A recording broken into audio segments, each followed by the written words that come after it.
tempoh PKP. Saya yakin semua yang berada dalam tempoh PKP ni, walaupun masuk saja bulan Ramadan, rasa lain. Saya rasa lain. Kemudian para haniskan pun rasa lain. Kelainan itu siapa yang bagi? Anugerah Allah. Kebahagiaan itu siapa yang bagi? Anugerah Allah. Keberkatan yang kita makan daripada makanan itu siapa yang bagi? Anugerah Allah.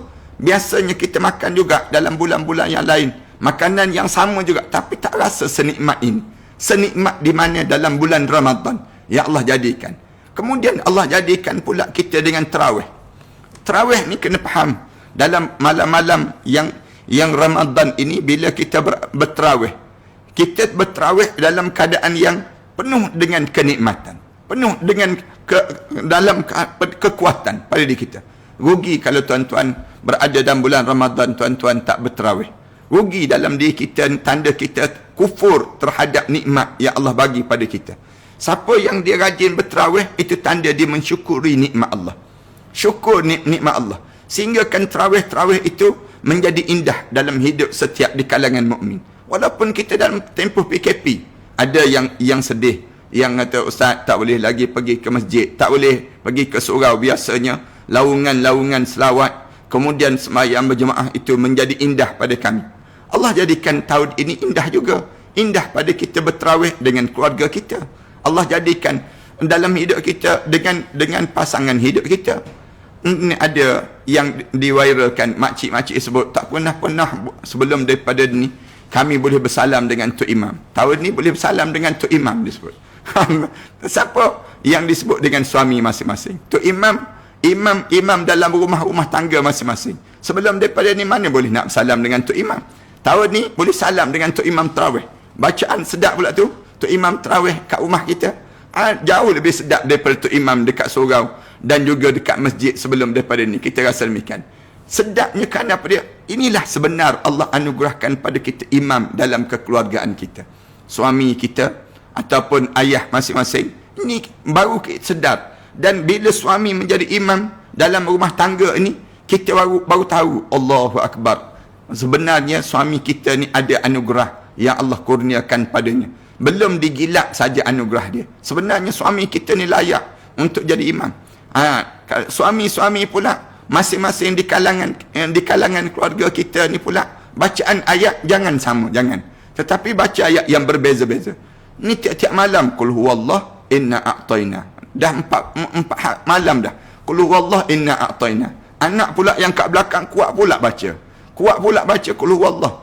Yang menyebabkan ayah pun sedang elok, waladdallin amin tu, Qul huwallahu ahad terus. Inna a'tayna pula dia. Yang tu je yang letak Al-Quran yang besar di hadapan kita. Letak Al-Quran yang besar di hadapan kita, kemudian baca. Sembahyang tarawih ni, ulama-ulama kata boleh untuk kita nak baca Al-Quran di hadapan kita. Kemudian nak sebutnya, dalam tarawih kita ni baca dengan penuh kekhusyukan. Sebelum nak tarawih malam, cubalah ayah-ayah, ibu-ibu yang mana dalam keadaan nak tahu malam ni kita nak baca apa dia, ayat yang keberapa. Kemudian kita perhati betul-betul, tadabbur betul-betul. Bila kita tadabbur dan kita perhati betul-betul bacaan-bacaan yang nak dibaca pada malam ini, waktu mana kita baca tu, secara automatik mengalir air mata kita. Kita rasa sebelum daripada ni payah aku nak rasa sebegini. Tak pernah aku rasa sebegini. Boleh baca panjang-panjang. Tahun ni Allah jadikan Ramadan dalam hidup aku, dan aku berjaya menjadi imam dalam hidup. Baru betul-betul jadi imam dalam keluarga masing-masing. Rasulullah sallallahu alaihi wasallam sebut, kullukum ra'in wa kullu ra'in mas'ulun ar-ra'iyati. Tiap-tiap di kalangan kamu pemimpin, dan pemimpin itu akan dipertanggungjawab di hadapan Allah terhadap apa yang dipimpin. Kita ni pemimpin dalam rumah tangga kita. Jadi oleh kerana demikian, kita akan dipertanggungjawab di hadapan Allah terhadap apa yang kita pimpin keluarga kita dan rumah tangga kita ini sendiri. Oleh demikian, dalam hidup kita, bila kita diberi peluang oleh Allah Subhanahu Wa Taala untuk kita berada dalam bulan Ramadan, malam-malam itu menjadi malam yang indah. Kemudian dalam masa yang sama, bangun tahajud malam. Malam-malam kita tidur sekejap, kemudian bangun tahajud. Ataupun kita dekat dengan subuh, kita bangun untuk bertahajud pada Allah Subhanahu Wa Taala, untuk kita sujud pada Allah. Kejut anak isteri kita, bangunkan keluarga kita, dalam suasana yang sebegini, kita boleh untuk kita bertahajud, baca doa-doa. Saya cadangkan waktu mana tarawih, jangan witir lagi. Jangan witir lagi, tarawih ni sendiri. Tetapi bila nak witir, witir pagi esok. Saya ingat lagi, guru saya, biasanya dia akan bertarawih.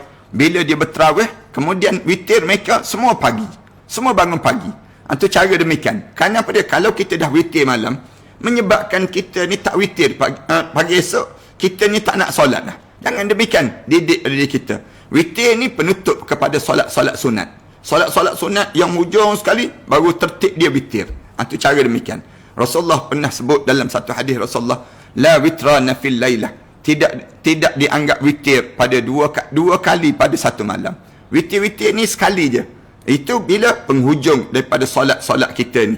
Bila kita solat tarawih, solat apa dia? Solat tahajud, solat qiyam, solat hajat, solat taubat dan sebagainya solat yang kita lakukan, maka kita pastikan pada waktu mana pagi itu kita lakukan ibadah yang disebut dengan ibadah solat witir pada diri kita. Satu lagi saya nak sebut, orang kita ni dia tertinggal beberapa amalan pada malam hari. Antaranya tak baca Quran.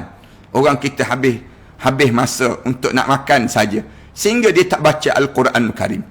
Jangan begitu pada diri kita. Dalam bulan malam-malam Ramadan ni, kita hanya diajar supaya baca Al-Quran Karim. Baca pada diri kita, baca memenuhi malam, sehingga kan kita mengantuk sampai kita tertidur dalam keadaan kita membaca Al-Quran. Kemudian dalam masa yang sama juga, pada diri kitanya bangun pagi keesokan hari, sambung lagi baca Al-Quran. Tidur kita tidur dengan Al-Quran. Jangan sibuk pasang lagu raya. Ni baru je masuk 4 Ramadan, 5 Ramadan, dah sibuk dah pasang lagu raya. Dah mula dah kita balik kampung apa? Kita PKP kan ni? Nak balik kampung apa pada diri kitanya? Pasang lagu raya dah mula meleleh air mata. Kita hanya sibuk dengan keadaan yang demikian. Bukan. Dalam hidup kita, dalam tempoh sebegini, kita diajar supaya apa dia? Baca Quran. Baca Quran. Kerana apa dia? Baca Quran ini, ramai di kalangan kita, masuk Ramadan je, dia tertinggal untuk dia nak baca Al-Quran Karim. Yang pertama. Yang kedua, orang kita nampak malam-malam ni, tak ada ruang untuk nak bersedekah. Jangan. Alhamdulillah, kita dalam tempoh PKP ni, kita banyak nombor-nombor akaun yang tertulis di nombor-nombor akaun masjid, nombor akaun yang disebut dengan Ma'at Tahfiz, nombor-nombor akaun yang ada, kita boleh melalui online saja. Untuk sama ada kita nak guna PayPal, kemudian sama ada kita nak guna apa dia? Nak guna online CIMB Klik ataupun bankislam.biz, kemudian banyak kan, ataupun Maybank to you, banyak cara kita online kan. Tiap-tiap malam masukkan RM10, RM20 tiap-tiap malam ke akaun sama ada masjid ataupun sama ada yang disebut dengan rumah-rumah jagaan anak yatim ataupun rumah-rumah orang miskin ataupun siapa saja di kalangan kita telefon di kalangan mereka tersebut. Saya nak nombor akaun, saya nak ada sikit bahagian untuk bahagian saya.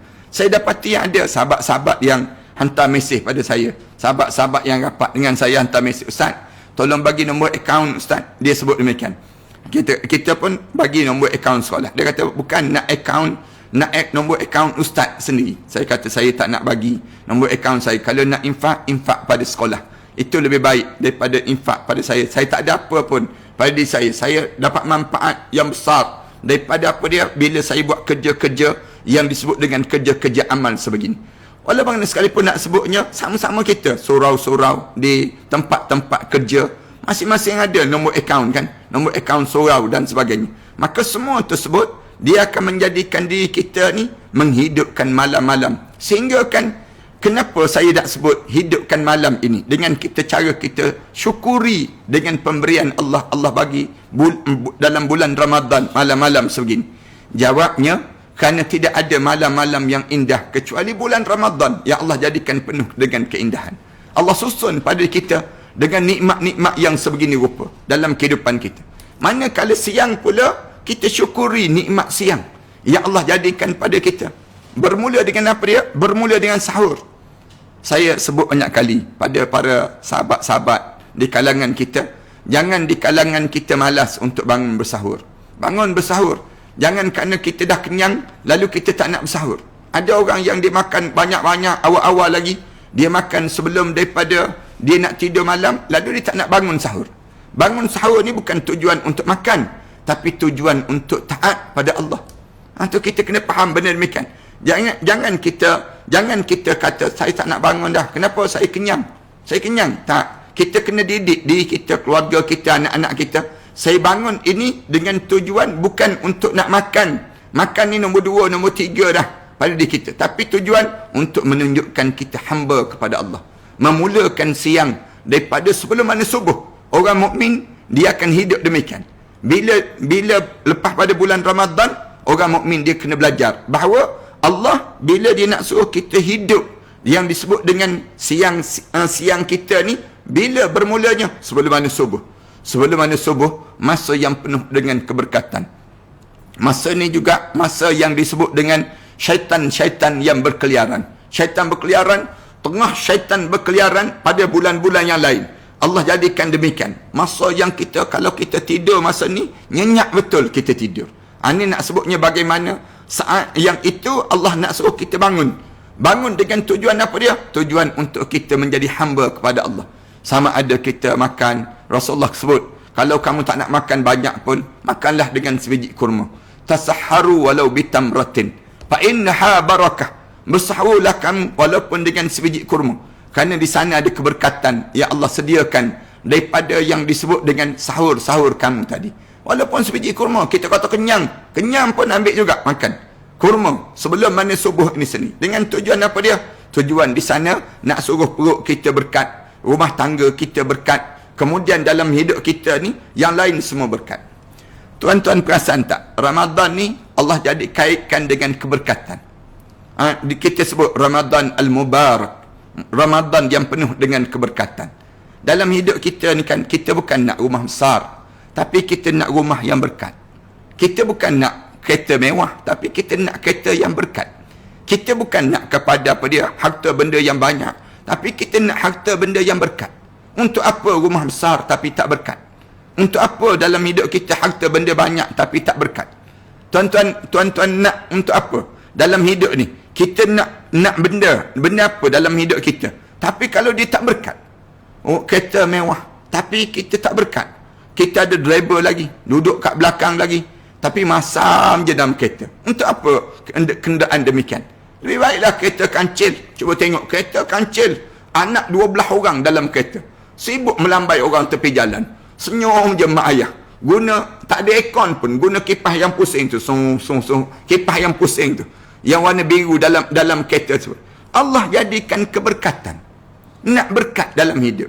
Kita rumah besar tapi tak berkat. Rumah besar tapi semua senyap macam dalam gua, dalam rumah dia. Nak sebutnya gambaran bagaimana di kalangan kita ni hilang keberkatan. Hilang keberkatan ni satu benda yang bahaya dalam hidup seorang mukmin. Orang mukmin ni dia diajar supaya dapatkan keberkatan dalam hidup kita. Daripada mana sumber keberkatan dalam hidup kita ni? Allah jadikan sumber daripada orang yang berkat. Siapa orang yang berkat? Nabi Muhammad sallallahu alaihi wasallam. Berkat kita selawat pada Nabi Muhammad sallallahu alaihi wasallam. Berkatnya dengan selawat tadi Allah sebut nama kita. Man salla alayya marrah, Rasulullah sallallahu alaihi wasallam sebut, siapa yang dia berselawat ke atas dia aku sekali je, nak sebut je berkat, menyebut nama Rasulullah. Orang kita kan dia sebut kan, dia sebut kalau kamu lupa sesuatu, kalau kamu tak ingat apa-apa, kamu sebutlah nama aku. Konon-kononnya dia, nama dia tak berkat langsung. Dia kata kalau kamu sakit, kalau kamu rindu, kamu sebut nama aku. Tak. Rasulullah kata siapa-siapa yang dia ada nak kepada keberkatan dalam hidup dia, mana-mana orang yang nak kepada dia kebaikan dalam hidup dia, sebut nama Rasulullah sallallahu alaihi wasallam. Sebut nama Rasulullah apa dia? Selawat. Selawat ada Rasulullah. Allahumma salli ala Muhammad wa ala ali Muhammad. Ni tanda keberkatan. Melalui orang yang berkat siapa? Mak ayah kita. Angkat telefon, tanya khabar mak berbuka dengan apa? Ayah berbuka dengan apa? Kita tanya di kalangan keluarga kita. Tak boleh balik mak PKP ni. Kita bagi tahu pada mak berbuka dengan apa? Mak masak apa? Kita pun tengok kawan-kawan kita yang masak di kawasan kampung mak kita ni, dia berniaga online, kita pun order melalui online, minta dia hantar pada mak kita, hantar pada ayah kita.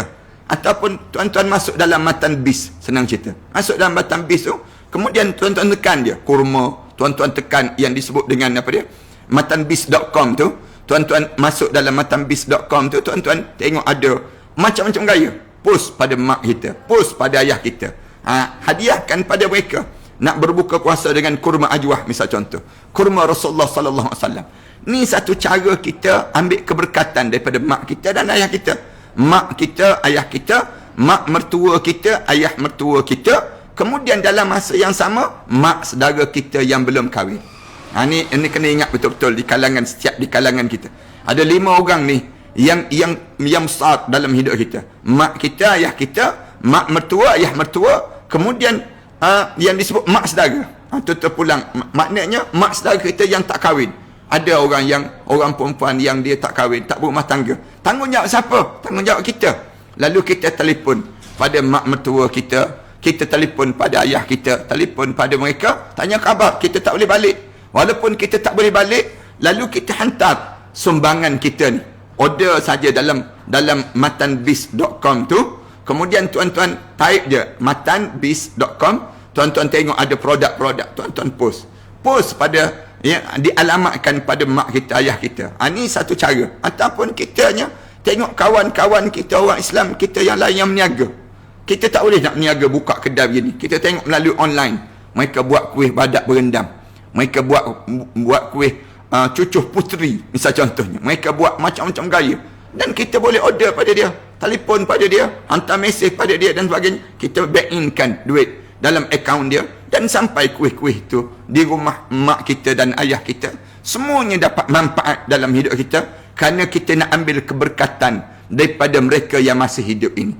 Mereka yang masih hidup, mak kita, ayah dia dan sebagainya, kita back inkan. Ni dalam hidup kita, kita diajar supaya dalam hidup kita ni kita ambil manfaat daripada mereka sebut. 2. Siapa lagi yang berkat dalam hidup kita bulan Ramadan sebegini? Yang disebut dengan jiran tetangga kita, anak-anak yatim, orang-orang miskin, dan ramai lagi. Mereka-mereka ni orang yang diberkati. Kadang-kadang Allah tak jadi melalui orang, tapi Allah jadi melalui tempat yang berkat. Tempat yang berkat ni Allah sebut kat mana? Masjid Nabawi, Masjidil Haram, Masjidil Aqsa. Masjid Aqsa, Allah Subhanahu Wa Taala sebut allazi barakna haulah, yang kami berkatkan pada sekitarnya. Ini cara Allah Subhanahu Wa Taala jadikan demikian. Kemudian kadang-kadang tempat yang berkat kat mana? Rumah tangga kita. Rumah tangga kita ni biar jadi berkat. Tuan-tuan jangan rumah tangga jadi tempat yang neraka. Jangan jadikan rumah tangga kita ni rumah tangga yang menjadikan kita ni dalam keadaan yang hilang keberkatan. Macam mana hilang berkat? Bila kita buat maksiat. Tuan-tuan, dalam rumah tangga tuan-tuan, jangan letak patung-patung. Kena buang patung-patung tu. Jangan ada dalam rumah tangga kita ni yang disebut dengan alat-alat muzik, alat-alat yang tidak membawa keberkatan dalam hidup kita. Alat-alat yang demikian. Jangan ada majalah-majalah yang tidak membawa kebaikan dalam kehidupan kekeluargaan kita. Majalah mangga, mempelam, Queenie, macam-macam gaya majalah yang ada dalam rumah tangga kita. Semua ni tidak membawa keberkatan dalam kehidupan kita. Dalam rumah tangga, jangan kita masukkan unsur maksiat dalam rumah tangga kita. Bila kita masuk unsur maksiat, hilang terus keberkatan. Rancangan-rancangan TV, jangan tengok rancangan-rancangan yang melarakan kita, melekakan kita kepada Allah. Tetapi tengok rancangan-rancangan yang boleh mengingatkan kita pada Allah.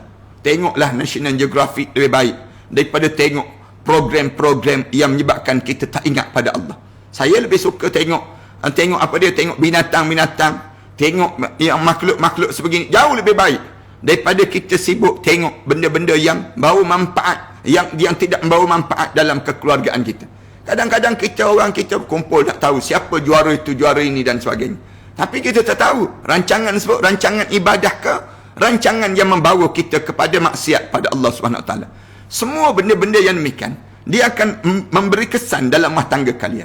Kalian tahu tak kenapa kalian sering kali berkelahi dalam kekeluargaan ini? Benda-benda yang kecil pun berkelahi. Mesti kita buat maksiat. Kalau kita buat maksiat, menyebabkan rumah tangga kita tak berkat dalam kehidupan kita. Cuba kita perhati betul-betul. Dan boleh jadi Allah nak kafarah dosa kita yang kita tak minta ampun pada Allah. Lalu Allah jadikan ni tempat rumah biar jadi berkat. Nak tahu rumah berkat ni, kita pergi ke mana pun kita akan rindu untuk pulang ke rumah. Kita pergi ke tempat-tempat yang hebat macam mana pun. Tapi teringat ni kat rumah kita ni, bila kita boleh balik ke rumah kita kan, kadang-kadang para hadirin sekalian tengok kan, setengah-setengah di kalangan kita, kalau dia balik ke rumah dia tidur berdengkur-dengkur tidur dia. Kadang-kadang dia rehat tu betul-betul dia rasa seronok dia rehat dekat rumah. Nak sebutnya, isteri jangan nak marah pada suami pula bila tengok suami rehat, tenang begitu. Kecuali suami tidur tu tak bangun-bangun, jenis payah nak bangun, misal contoh. Tapi nak sebutnya, kadang-kadang suami bila dia balik kerja kat luar dan sebagainya, dia balik, dia tidur kat rumah dia tu, dia rasa tenang, rasa seronok. Dia tidur tu tidur yang betul-betul tidur yang nyaman sungguhlah. Allah kurniakan kerehatan pada diri dia. Maknanya demikian. Kadang-kadang kita tengok isteri kita kan terjelepuk tepi dinding, penat, tapi terjelepuk tepi dinding pun dia tidur dengan penuh nyaman, ketenangan. Kenapa? Rumah tangga yang diberkati. Rumah tangga yang berkat ni, anak-anak meriah je, sonok je. Tengok kadang-kadang rumah tersebut dia panggil rumah tu macam tongkang pecah, tapi bahagia. Rumah tangga itu jauh lebih bahagia daripada rumah yang tersusun dengan bunga-bunga, tersusun dengan alat-alat anugerah-anugerah dan sebagainya. Tapi rumah tersebut menjadi hambar dibandingkan dengan rumah yang bersepah saja dalam rumah dia, tapi dengan keriuhan anak-anak yang membahagiakan dalam hidup mereka. Allah kurniakan keberkatan ini. Rumah tangga kita ni rumah yang berkat dipanggil. Satu, binalah rumah tangga kita dengan penuh ketakwaan pada Allah. Saya nak sebut yang ni panjang dalam cerita rumah tangga yang berkat ini sendiri, jauh daripada keadaan yang kita faham. Lalu Allah Subhanahu Wa Taala jadikan tempat yang berkat dalam hidup kita. Apalagi yang menjadikan keberkatan dalam hidup kita, yang dalam hidup kita masa yang berkat. Bila masa yang berkat? Ramadan. Ramadan kan rasa berkat tak berkat. Kita tak sedar dah 5 hari dah kita Ramadan. Allah baru je rasa Ramadan. Berkatnya perjalanan hidup kita di Ramadan. Rasa baru je bersahur. Dah pukul 1 tengah hari dah kita. Nak sebutnya keberkatan yang Allah jadikan dalam hidup kita. Rasa pada diri kita ni cepat je berjalan masa yang berkat dalam bulan Ramadan. Allah jadikan keberkatan menjadi indah dalam hidup kita. Allah jadikan keadaan yang sebegini. Kemudian dalam masa yang sama juga dalam hidup kita, Allah jadikan masa yang penuh berkat bila? Waktu mana sahur. Sahur masa yang penuh dengan berkat dalam hidup kita. Sehingga Rasulullah sebut, tasahharu walau bitamratin fa innaha barakah. Sahurlah kamu walaupun dengan sebiji kurma kamu, kerana di sana ada keberkatan yang Allah sediakan pada diri kita. Ni kita pun mingkah bangun pada diri kita. Ambillah pada waktu sahur. Masa ni memulakan siang hari dengan yang disebut dengan cara yang diberkati di sisi Allah. Kemudian lepas pada tersebut, siang hari ni jaga pada kita untuk solat berjamaah. Berjamaah dalam rumah pada diri kita tempoh yang sebegini. Ni siang hari. Kemudian bacaan Al-Quran Karim. Jangan dilupakan pada siang hari, diriuhkan kita dengan Al-Quran Karim. Apa lagi? Ni duduk dalam majlis ilmu. Dalam majlis ilmu. Lepas tu kita tengok ada mana-mana ustazah yang online dalam kuliah-kuliah. Kita pun tekan je button share terus. Kita tekan button share ni, maknanya pahala untuk diri kita. Kita nak suruh orang lain untuk sama dengar untuk diri kita. Tuan-tuan jangan lupalah di kalangan kita, bila kita kuliah, tengok ada kuliah, ustaz-ustaz mana kuliah, kita like ataupun kita share ataupun kita tekan button follow ataupun kita button subscribe yang ada tersebut, lalu kita tekan, kita tu sama dapat pahala, berada dalam bersama dengan ustaz tersebut, bersama dengan yang disebut dengan kuliah-kuliah yang dilakukan oleh di kalangan sahabat-sahabat kita. Ini satu benda yang manfaat. Kalau kita tengok majlis-majlis tari menari, tiba-tiba orang boleh share dengan perkara-perkara yang melarakan orang boleh share. Kenapa kita tak boleh share dengan benda-benda yang bermanfaat dalam hidup kita? Kita kongsi bersama, tekan button tu je, ataupun tekan like, ataupun ada kalangan kita ni bagi salam, Assalamualaikum Ustaz, Assalamualaikum, bagi salam pada semua di kalangan kita.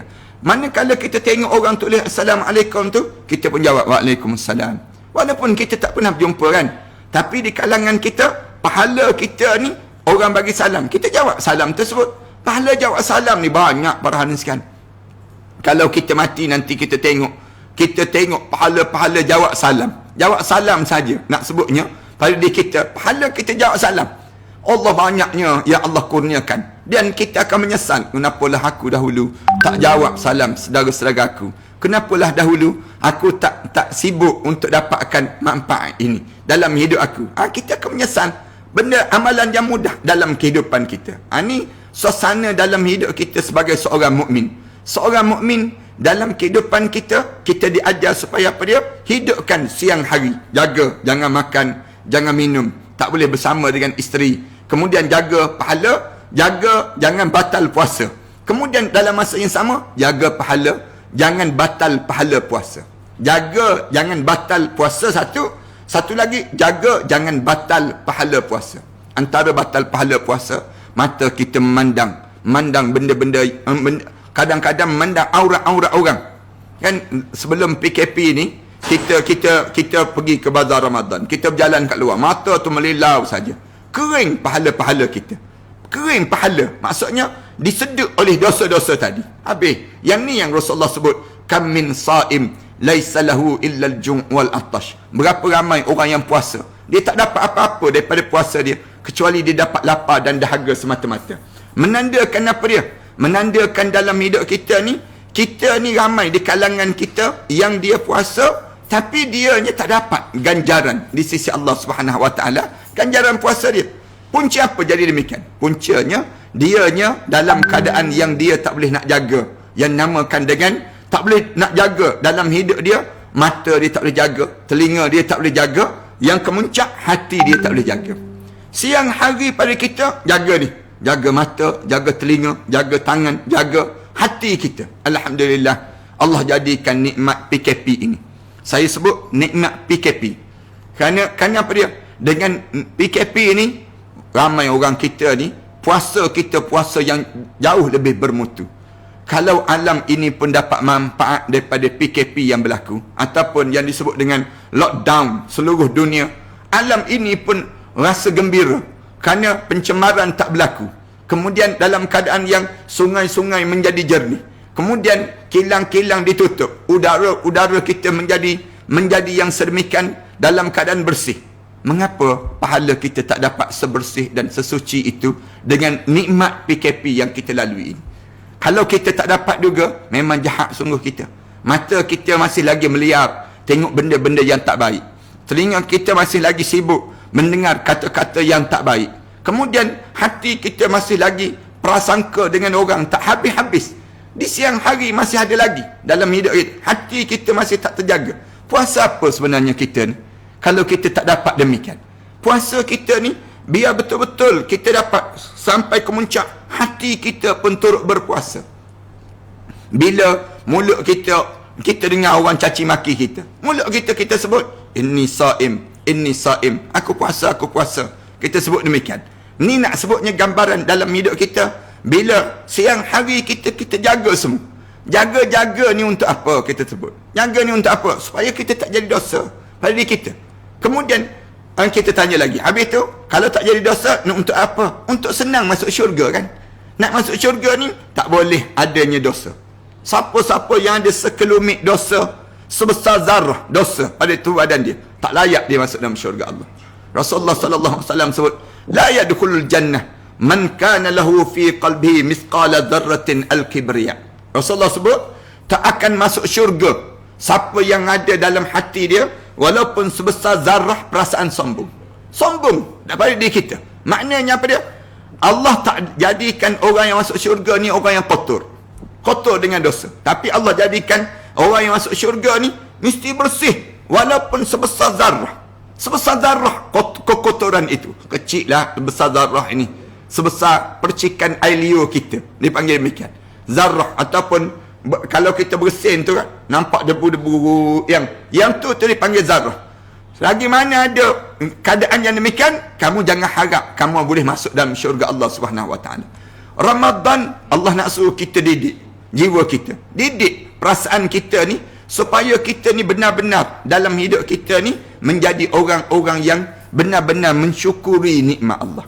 Dengan cara bagaimana? Jaga tubuh badan kita, jaga hati kita. Sampailah bila?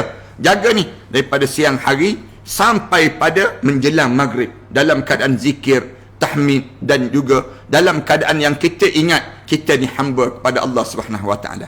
Tuan-tuan, inilah di antara yang saya nak sebut sikit pada saat mana kita berada dalam bulan Ramadan Al-Mubarak ini, dan Allah kurniakan pada kita nikmat yang sebegini. Kita dah lebih kurang 45 minit kita bercakap ini. Mudah-mudahan kitanya benar-benar boleh terjaga, dan tanda kita terjaga bila kita boleh jaga, secara automatik kita mensyukuri nikmat Allah, nikmat Ramadan yang Allah bagi pada kita. Kalau kita tak boleh jaga, tanda kita kufur terhadap nikmat Ramadan. Orang yang jenis yang dalam bulan Ramadan tapi masih lagi buka aurat, dalam bulan Ramadan tapi masih lagi buat maksiat, dalam bulan Ramadan tapi masih lagi account bank kita masih lagi conventional.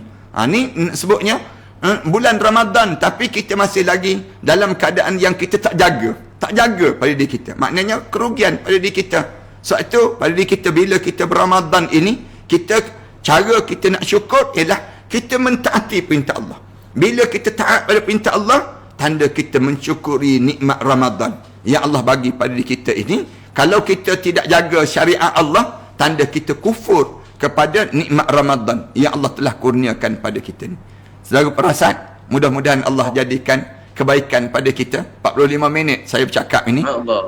Mudah-mudahan Allah jadikan kebaikan pada kita, insya-Allah. Silakan. Amin, amin. Terima kasih banyak saya ucapkan kepada Yang Bahagia Ustaz Ahmad Dasuki kerana meluangkan masa pada petang ini. Ilmu-ilmu yang sangat berguna dan bermanfaat kepada kita. Sebagai rumusannya, Ustaz ada sebut penuhi Ramadan dengan bacaan Al-Quran, hafal ayat-ayat yang baru, tadabbur ayat-ayat Al-Quran. Jangan dengar lagu raya berleleh je, dengar Al-Quran. Sahurlah walaupun tak lapar, itu adalah simbol ibadat. Keluarkan perkara-perkara yang menjuruskan kita kepada maksiat, keluarkan perkara yang tidak membawa berkat daripada rumah kita. Ramadan adalah masa yang berkat, maka rebutlah masa tersebut. Dapatkan manfaat-manfaat melalui berkongsi ilmu. Tekan share, like, subscribe kepada kuliah-kuliah ustaz-ustaz kita di online. Dan yang paling mudah sekali Ustaz kata, jawablah salam, rebut pahala salam dan menjawab salam ini. Orang dosa tak boleh masuk syurga para hadirin hadirat sekalian. Maka gunakanlah bulan Ramadan ini untuk membersihkan jiwa dan meninggalkan dosa, insya-Allah. Jadi akhir kata saya ucapkan ribuan terima kasih kepada Yang Bahagia Ustaz Ahmad Dasuki kerana bersama-sama kita pada petang ini. Insya-Allah sehingga kita berjumpa lagi, kita tutup program kita pada petang ini dengan tasbih kafarah dan surah Al. Ustaz ada nak sebut ke? Tak dengar Ustaz? Tabung bantuan Ramadan. Kalau tuan-tuan yang ada kesempatan, tuan-tuan pakak-pakaklah bank in-kan ke dalam akaun Matan Center yang sedang saya gerakkan ini, termasuk dengan infak nasi bungkus untuk berbuka puasa. Ini pun sama juga. Kalau tuan-tuan ada nikmat peluang untuk kita nak dapat pahala yang banyak, kita ajak orang berbuka puasa. Tapi sekarang kita tak boleh. Lalu kita sediakan nasi bungkus, saya agih-agihkan pada orang-orang susah-susah yang memerlukan makanan untuk berbuka puasa. Kita agihkan. Setakat ni dah 5 Ramadan ini kita dah bungkus lebih kurang 5,000 bungkusan dah. Tiap-tiap hari 1,000 bungkusan, 1,000 bungkusan setiap hari kita buat demikian. Dan kita agihkan di Pulau Langkawi, kemudian kita agihkan di Kelantan, kita masak di sana lah, di dapur-dapur sekolah kita ni kita masak, kemudian kita agih-agihkan demikian. Cara demikian yang saya lakukan. Yang kedua, tuan-tuan terus ke matanbis.com. Matanbis ni tuan-tuan tarik je, pakak-pakak tarik lepas pada ni, tuan-tuan akan dapati ada beberapa produk yang baru. Ni produk yang kami lancarkan juga. Ni tuan-tuan boleh hadiah kepada mak ayah tuan-tuan lah. Kita masuk je dalam laman web Matanbis tu, tuan-tuan tengok matanbis.com tu. Ni produk yang terbaru kami lah. Di mana produk ni kami agih-agihkan, dan kalau tuan-tuan niat untuk disebut dengan mak kita, ayah kita ataupun jiran-jiran kita ambil je alamat-alamat mereka, kemudian kita tulis, kita bank in-kan saja. InsyaAllah lepas pada sebut, tuan-tuan akan sampai barang-barang ni kepada mereka sebut. Ni dia kita panggil makanan bertenaga, makanan tenaga dia panggil demikian, suplemen pada diri kita lah untuk bulan-bulan Ramadan sebegini. Ada kurma ajwah, ada kismis, dan ada beberapa makanan lain. Ada lebih kurang 6 makanan yang dalam ini sendiri. Ni agihan yang sedang kami lakukan. Dan saya nak minta sangat di kalangan sahabat-sahabat, kalau ada masa, sahabat-sahabat yang ada produk-produk yang baik. Produk-produk yang baik, tuan-tuan boleh direct kepada untuk kita masukkan dalam matan bis produk-produk orang Islam ni. Yang kedua, kita akan umum dalam siri-siri kuliah saya ni, kita akan sebut ni produk orang Islam, ni produk orang Islam. Saya nak sebut demikian. Nak suruh kalau tuan-tuan ada produk-produk tuan-tuan untuk kita nak maklumkan dan dilihat oleh sahabat-sahabat kita yang lain, dan mereka tahu, mereka turut nak membeli, menyumbang pada membeli makan produk-produk kita ni, insya-Allah kita akan maklumkan dari masa ke semasa. Ni semua ni ada dekat semua ada dalam matanbis.com. matanbis.com. Tuan-tuan boleh direct ke matanbis.com sekejap lagi.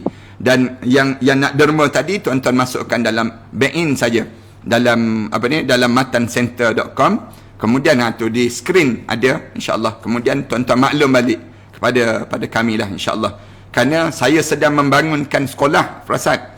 Saya sedang bangunkan ma'had tahfiz lebih kurang 5 tempat sedang saya bangunkan sekarang. Di Kelantan, kemudian di Pahang, kemudian saya bangunkan juga di Pulau Langkawi, kemudian saya bangunkan juga di Kuala Terengganu, dan satu lagi kita bangunkan di Shah Alam. Di Shah Alam ni pun ada. Saya bangunkan ma'had tahfiz ni dah lebih kurang 10 tahun dah. Daripada sumbangan tuan-tuan lah yang menyebabkan alhamdulillah kita berjaya untuk melahirkan ramai para hufaz, orang yang menghafal Quran. Tuan-tuan yang menginfak, tuan-tuan yang menaja pelajar-pelajar untuk pelajar-pelajar menghafal Quran dan sebagainya. Daripada situ insya-Allah pahala-pahala tu berpanjangan untuk diri kita. Tuan-tuan boleh, pahala tersebut akan berterusan, Ustaz, ya? Ya, betul. Tuan-tuan boleh bank-inkan dalam Matan Center, sama ada akaun Maybank ataupun Bank Islam ataupun CIMB Bank. Ada 3 nombor akaun tersebut. Tuan-tuan boleh masukkan dalam ketiga-tiga akaun ini, niat untuk arwah ayah, arwah mak, dan bakal-bakal arwah kita lah. Bakal-bakal arwah ni, mana tahulah kita suatu mana kita menghadap depan Allah nanti, kita tengok pahala datang daripada Pulau Langkawi, tengok pahala datang daripada Kelantan.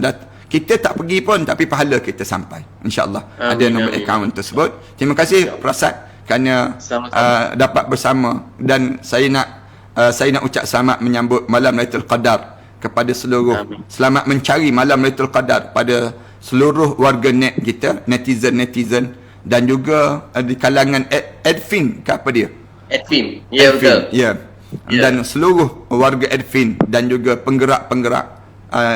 Terima kasih banyak-banyak kerana menjemput saya untuk bersama dengan kalian walaupun di udara, walaupun hanya di on air saja kita ni, tapi dalam suasana begini Allah jadikan tautan ukhuwah di kalangan kita. Saya nak hulurkan salam persaudaraan sesama kita. Kita tidak dibataskan dengan batasan bangsa, tetapi kita dimuliakan oleh Allah kerana agama kita. Saya dipahamkan saudara Prasad ni pun di kalangan sebelum daripada ni orang bukan Islam, tapi alhamdulillah Allah buka hati, dan Allah jadikan kebaikan pada beliau, dan Allah jadikan beliau lebih soleh daripada kita pula. Ini nak sebutnya, Allah kurniakan kebaikan-kebaikan yang baik dalam kehidupan ini. Terima kasih saudara Prasad. Terima kasih kepada Ustaz.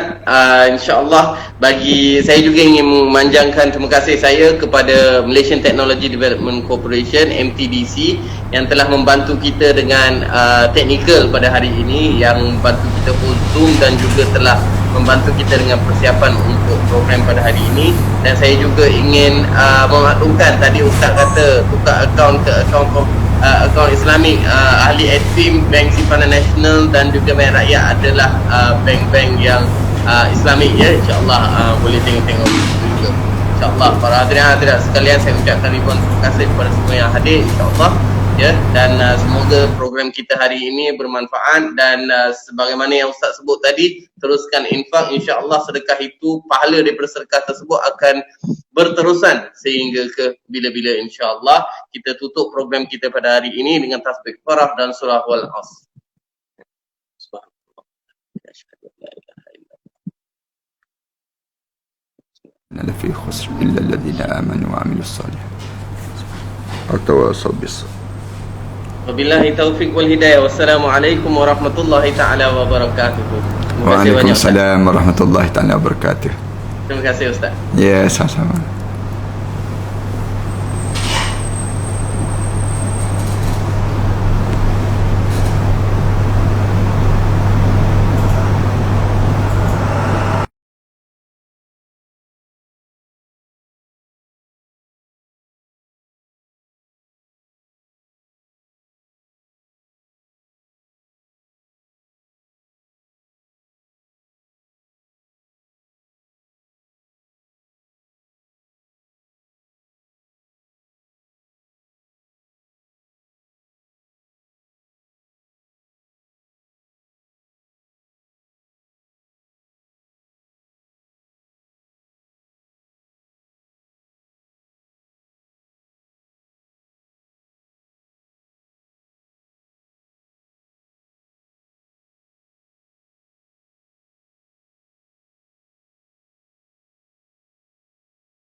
لا إله إلا الله محمد رسول الله عليه صلاة الله وآله والأحبة. لا إله إلا الله محمد رسول الله عليه صلاة الله وآله والأحبة. لا إله إلا الله محمد